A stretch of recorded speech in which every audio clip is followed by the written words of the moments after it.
Barishal Sherebangla medical college হাসপাতালে চিকিৎসাধীন dengue রোগীদের ৮০%ই বরগুনার বাসিন্দা।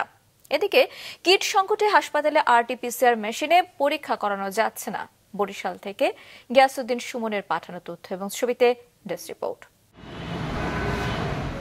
বরগুনার বামনা উপজেলা থেকে ডেঙ্গু আক্রান্ত বাবাকে চিকিৎসার জন্য বরিশাল শেরেবাংলা মেডিকেল কলেজ হাসপাতালে নিয়ে এসেছেন মোহাম্মদ সুমন। এক পর্যায়ে তিনি নিজেও ডেঙ্গুতে আক্রান্ত হন। হাসপাতালে বাবার পাশের বেডেই চিকিৎসা চলছে তার। বাবার সাথে আমি অসুস্থ হয়ে পড়ি, আমার ডেঙ্গু পজিটিভ আসছে। এখন দুইজনই বরিশাল হাসপাতালে ভর্তি আছে। এভাবে প্রতিদিনই ডেঙ্গু আক্রান্ত রোগী আসছেন শেরেবাংলা মেডিকেল কলেজ হাসপাতালে, যার বেশিরভাগই আসছে বরগুনা থেকে। গেল ২৪ ঘন্টায় ওই হাসপাতালে ভর্তি ২১ ডেঙ্গু রোগীর ১৬ জনই বরগুনার। বরগুনাতে আমাদের ওখানে ট্রিটমেন্ট সম্ভব না, আপনারা দ্রুত শেরেবাংলাতে নিয়ে যান। মেডিকেলে অ্যাডমিট হয়েছি 13 তারিখে। 13 তারিখ থেকে আজ পর্যন্ত আছে, প্রতিদিনই জ্বর আসে।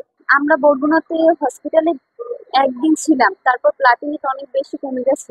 এদিকে করোনা উপসর্গ নিয়েও হাসপাতালে আসছেন অনেকে, কিন্তু কিট সংকটে আরটিপিসিআর মেশিনে করা যাচ্ছে না পরীক্ষা।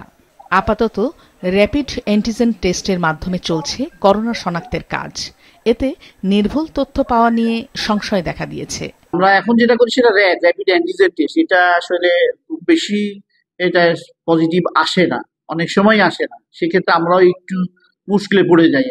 সেক্ষেত্রে আমি বলবো যে করোনার সময় যেরকম আরটিপিসিআরটা অ্যাভেলেবেল ছিল, এখনো ওরকম অ্যাভেলেবেল করা দরকার। যেহেতু গত 2 বছর করোনা ছিল না, করোনা পরীক্ষার চাপও ছিল না, সেহেতু আমাদের কলেজে যে আরটিপিসিআর মেশিনটা আছে মাইক্রোবায়োলজি ডিপার্টমেন্টে ওটা বন্ধ ছিল।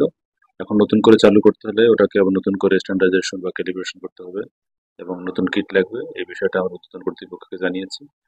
সংক্রমণ এড়াতে ডেঙ্গু ও করোনায় আতঙ্কিত না হয়ে সচেতন থাকার পরামর্শ বিশেষজ্ঞদের। মাছরাঙা নিউজ ডেস্ক।